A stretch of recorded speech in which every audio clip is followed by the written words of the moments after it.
Fernando II de Aragón, también conocido como el Católico, fue un diplomático hábil y un rey implacable. Su papel en la conquista de Granada, Navarra y Nápoles fue fundamental, pero no pudo evitar enfrentarse con su yerno Felipe el Hermoso por el trono de Castilla, y su matrimonio con Germana de Foix pudo cambiar la historia de España. Soberano e implacable, político audaz y perfecto caballero del Renacimiento, Fernando II de Aragón marcó por sí mismo más allá de su boda con Isabel I de Castilla, una de las épocas más brillantes y agitadas de la historia de España. Nació el 10 de marzo de 1452 en la villa oscense de Sos, un infante que en principio no parecía encaminado a grandes destinos. Él fue bautizado con el nombre de Fernando, quien era hijo de Juan II de Aragón y de su segunda esposa Juana Enríquez, hija del almirante de Castilla. Él creció en medio de un conflicto bélico, ya que su padre y su hermanastro Carlos se disputaban el lugar en el trono. A la muerte de su hermanastro, Carlos de Viana pasó a ser el heredero de la corona aragonesa. En 1462 fue nombrado lugarteniente general de Cataluña y en 1468 rey de Sicilia. Durante la Guerra Civil Catalana, en la que tomó parte activa, se familiarizó con los negocios de Estado a las instancias de su padre. Al morir el infante Alfonso de Castilla y ser reconocida la infanta Isabel, hermana de Enrique IV, como heredera de Castilla, Juan II puso toda la habilidad posible para conseguir el matrimonio de Fernando con la princesa castellana, que se produjo en octubre de 1469, cuando murió Enrique IV de Castilla. Isabel fue proclamada reina de sus seguidores, menospreciando los posibles derechos de la infanta Juana la Beltraneja, que era apoyada por Portugal. Fernando, tras arduas discusiones con la recelosa nobleza castellana, consiguió ser reconocido rey con los mismos derechos que Isabel I de Castilla, que también sería llamada la Católica. La Guerra Civil Castellana fue prioritaria en las intenciones de Fernando, que contribuyó de una manera definitiva, sobre todo con la victoria de Paleogonzalo. Al éxito de la causa isabelina, en 1479 fallecía Juan II y Fernando heredaba el trono de Aragón. De este modo se realizaba la unión dinástica de Castilla y Aragón, base de la unidad hispánica. La unión era puramente personal. Castilla y Aragón tendrían unos mismos soberanos y una misma política exterior, pero conservarían sus leyes e instituciones propias. Sin embargo, aun asumiendo históricamente la propia personalidad y el marco jurisdiccional de los reinos que la componían, se activaba una tendencia política que por vía del absolutismo terminaría por desembocar en la unidad administrativa impuesta por los Borbón a partir de 1700. En los años siguientes, Isabel y Fernando se dedicaron a afianzar su autoridad sobre sus reinos. De este modo, en Castilla se institucionalizó la figura del corregidor, se creó la Inquisición, se sancionó a los nobles rebeldes y se reorganizó la Hacienda Real. Fernando puso fin a sus estados al problema de los remensas catalanes mediante la abolición de los malos usos y la consolidación de los contratos de enfiteusis. Lograda la paz interior, dedicó sus esfuerzos a contemplar la reconquista con la mirada puesta en la unificación política de todos los reinos bajo la dirección de Castilla. En este empeño emprendió una larga guerra contra el reino nazarí de Granada, que acabó con su integración a la corona castellana. Logró la unidad religiosa del reino con la expulsión de los judíos y la conversión forzosa de los moriscos. Abrió una insospechable puerta con el descubrimiento de América, libró el Rosellón de la influencia francesa e intervino en las guerras italianas, que dieron como resultado la conquista del reino napolés. Casado en segundas nupcias con Germana de Foix y regente de Castilla, tomó parte en la Liga del Cambrai contra Venecia. A su muerte designó heredera del reino de Aragón a su hija Juana y gobernador a su nieto Carlos. Por lo general, los historiadores coinciden en situar a Fernando II de Aragón en los mayores estadistas de su tiempo. denominó los resortes de la diplomacia, supo imponerse a aquellos grupos e instituciones que de una manera u otra podían mermar la autoridad de la monarquía ante la Iglesia y las minorías religiosas. Adoptó una actitud enérgica y realista. Cierto es que Fernando el Católico fue uno de los mejores monarcas de los siglos medievales y modernos.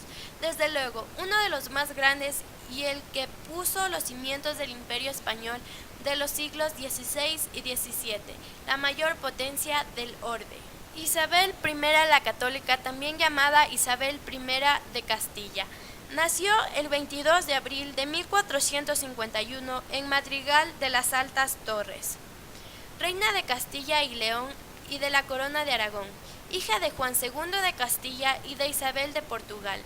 Isabel la Católica tenía solo 3 años cuando su hermano Enrique IV ciñó la corona castellana. En 1468, el monarca, hombre de carácter débil e indeciso, reconoció a la princesa Isabel como heredera al trono en el Pacto de los Toros de Guisando, con lo cual privó de sus derechos sucesorios a su propia hija, la princesa Juana, llamada la Beltraneja, a quien la maldecía suponía hija de Enrique Beltrán de la Cueva, duque de Albuquerque. Con el objetivo de consolidar su posición política, los consejeros de Isabel la Católica acordaron su boda con el príncipe Fernando, primogénito de Juan II de Aragón, enlace que se celebró en secreto, en Valladolid. El 19 de octubre de 1469, el año siguiente, molesto por este matrimonio, Enrique IV de Castilla decidió desheredar a Isabel y rehabilitar en su condición de heredera a Juana la Beltraneja, que fue desposada con Alfonso V de Portugal.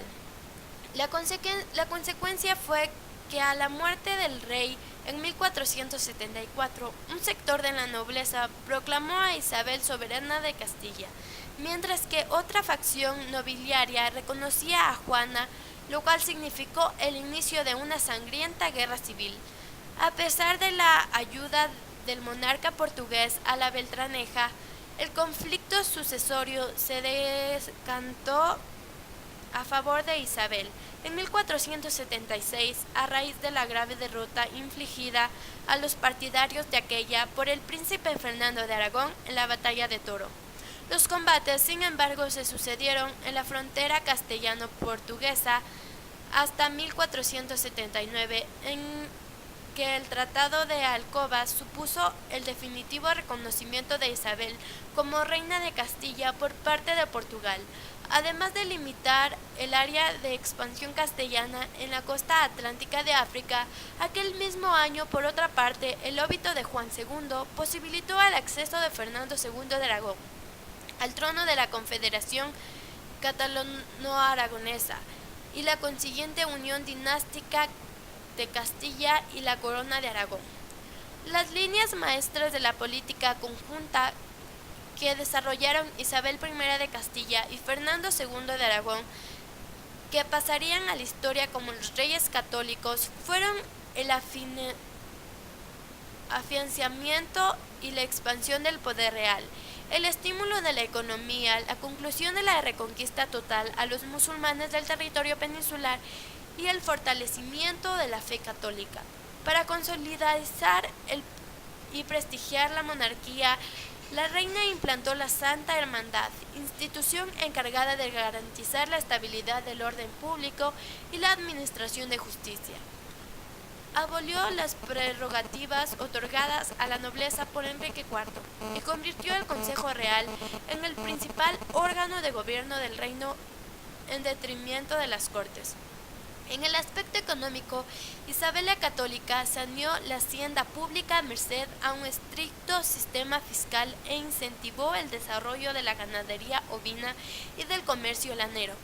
Además, supo canalizar la tradición militar y expansiva de Castilla hacia la conquista del reino nazarí de Granada, último bastión islámico en la península, y la guerra contra los musulmanes norteafricanos a los que arrebató Melilla, Con todo, el mayor logro de la política exterior isabelina fue sin duda el apoyo a la expedición que culminaría con el descubrimiento de América por Cristóbal Colón. En materia religiosa, por último, Isabel la Católica conllevó a una profunda reforma eclesiástica con la ayuda del cardenal Cisneros. Creó el Tribunal de la Inquisición para velar por la ortodoxia católica y culminó el proceso de unificación religiosa con la expulsión de los judíos y los mudéjares. A su muerte acaecida el 26 de noviembre de 1504, el trono castellano pasó a su hija Juana la Loca, madre del futuro rey y emperador Carlos. Abu Abd-Allah, también conocido como Boabdil o el Chico, fue último rey musulmán de Granada, perteneciente a la dinastía de los nazaríes, nacido en Granada en fecha desconocida y muerto en Fez en 1527. Su verdadero nombre era Muhammad Abu Abd-Allah y reinó bajo el nombre de Muhammad desde 1482 hasta 1492. Cuando su reino fue conquistado por los reyes católicos, fue hijo de Muley Hasen, con el cual se enfrentó por la corona granadina. Las rivalidades entre su madre, Aixa, y la favorita de su padre, la cristiana Isabel de Solís, que al convertirse al Islam adoptó el nombre de Zoraida, fomentaron la lucha en el harén, que se tradujo en el enfrentamiento entre los dos bandos, que se disputaban el poder del reino, los egríes y los abencerrajes. Los primeros apoyaban a Muley, mientras que los abencerrajes apoyaron a su hijo, expulsado del reino junto con su madre a causa de estas disputas. Con motivo de esta revuelta de los seguidores de Boabdil, este fue encarcelado junto con su madre en la Alhambra. Al poco tiempo consiguió escapar con la ayuda de las doncellas de su madre y reunirse con sus partidarios, a los cuales convocó en Guadix. Desde allí marchó sobre la ciudad de Granada, donde fue reconocido soberano en 1482 por los abencerrajes. Su padre, sin apoyos en esos momentos, tuvo que refugiarse en Málaga, desde donde, ayudado por los sigríes, consiguió recuperar el poder que le arrebató su hermano Abdallah el Zagal, apoyado por los Venegas. Entonces se produjeron sangrientos combates entre el tío y el sobrino por las calles de la capital, en los que se mezclaron las masas populares descontentas por los elevados impuestos a los que estaban sometidos. La lucha solo se detuvo ante la noticia del ataque cristiano a Loja. Entonces, tanto Muley y el Zagal y Boabdil decidieron establecer una tregua momentánea en la cual se mantenían las posiciones de cada uno, bajo la promesa de no adoptar ninguna medida hasta no finalizar con la amenaza cristiana. Con ese propósito, Muley salió de Granada a la cabeza del ejército para enfrentarse a las tropas de los reyes católicos. Boabdil, aprovechando la ausencia de su padre, rompió el pacto y tomó Alhambra y con ella la autoridad real. Mientras tanto, Muley, junto con su hermano Abdallah el Zagal y lo mejor de las tropas nazaritas, derrotó a los cristianos. En Málaga, Boabdil, celoso de los triunfos militares de su tío, salió de Granada para atacar directamente los campamentos cristianos de los alrededores. Fue derrotado en Lucena en 1483, donde cayó en poder de los reyes católicos. Para recuperar su libertad, se vio obligado a firmar el denominado Pacto de Córdoba, por el cual se comprometía a entregar la zona del reino que controlaba su tío, a cambio del apoyo cristiano para recuperar Granada, que se encontraba de nuevo en poder de su padre. Además, se declaraba vasallo de los reyes católicos.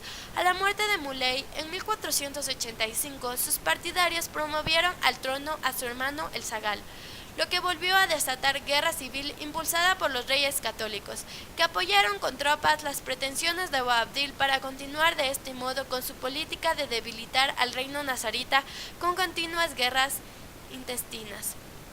Se llegó tras este nuevo conflicto a una solución de compromiso, por la cual se dividía al reino entre las dos pretendientes. Ambos residían en Granada, el Zagal en la Alhambra y Boabdil en el Albaicín.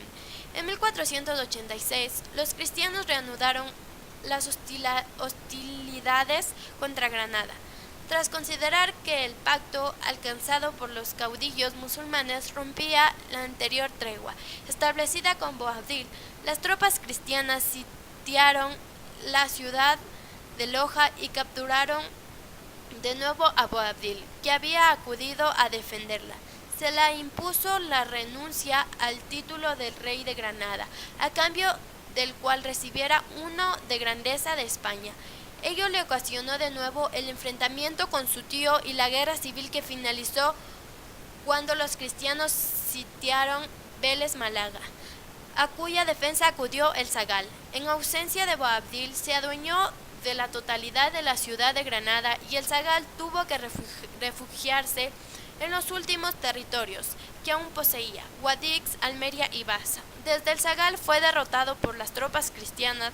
Los reyes católicos conminaron entonces a Boabdil a rendir la capital acuerdo con lo pactado en Loja, pero el rey católico se negó, alegando que su pueblo no se lo perdonaría nunca. Los reyes católicos emprendieron entonces el sitio de Granada, que a finales de 1491 se rindió a los cristianos que la tomaron el 2 de enero de 1492. Se puso de este modo fin a 780 años de presencia musulmana en la península ibérica. Salió Boabdil camino de las Alpujarras y cuenta la leyenda que sobre una colina desde la que se denominaba la ciudad recién perdida, detuvo su caballo y volviendo su vista hacia la ciudad suspiró llorando. Fue entonces cuando su madre le dijo: «Razón es que llores como mujer, pues no supiste defender tu reino como hombre». Pasó una breve temporada en su feudo de Andarax, desde donde al año siguiente se ignora si por propia voluntad o expulsado por los reyes católicos, marchó hacia África.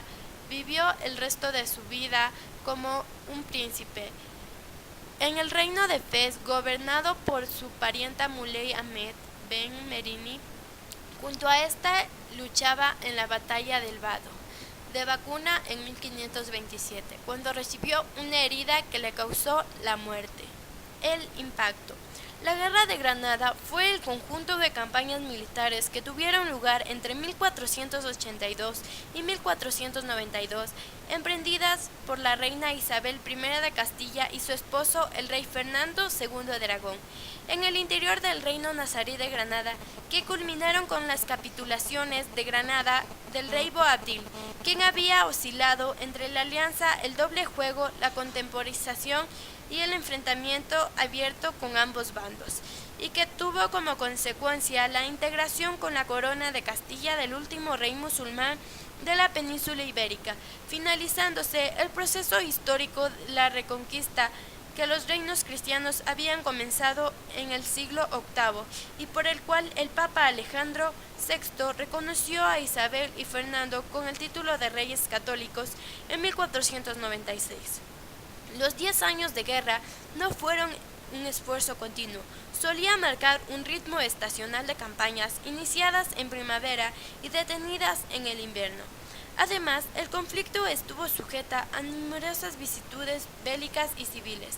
En el bando cristiano fue decisiva la capacidad de integración en una misión común, que emprendió principalmente la corona de Castilla, apoyada por la nobleza castellana y el imprescindible impulso del clero bajo la autoridad de la emergente monarquía católica.